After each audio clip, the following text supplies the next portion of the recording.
रात के 2 बजे थे। फातिमा अपने कमरे में सो रही थी, तभी अचानक उसकी आंख खुल गई। पूरे घर में गहरा सन्नाटा था, सिवाय दूर से कहीं से आने वाली धीमी हंसी के। पहले तो उसे लगा कि शायद यह किसी सपने का हिस्सा होगा, लेकिन उसे हंसी की आवाज साफ सुनाई दे रही थी। फातिमा बिस्तर से उठी और बाहर देखने लगी।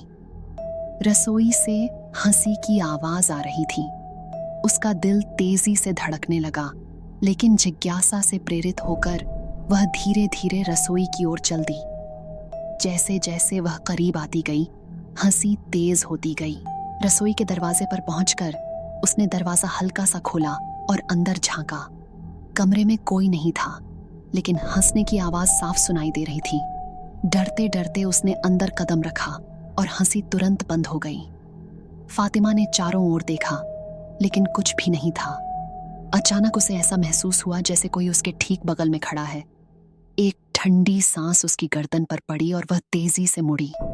वहां पर कोई नहीं था। डरकर फातिमा बाहर की ओर भागी। जैसे ही वह अपने कमरे में वापस आई, उसने दरवाजा बंद कर दिया और बिस्तर पर लेट गई। कुछ पल बीते और फिर उसके कमरे के अंदर से वही हंसी की आवाज सुनाई दी। उसका हृदय रुक गया। उसने झट से अपनी आंखें बंद कर लीं और कांपती आवाज में कुरान की आयतें पढ़ना शुरू कर दिया। हंसी धीरे धीरे खत्म हो गई और फिर सन्नाटा छा गया। फातिमा ने अपनी आंखें खोलीं, लेकिन अब कुछ भी सामान्य नहीं था। कमरे की दीवारों पर एक खूनी संदेश लिखा था, तुम मुझसे कभी बच नहीं सकते।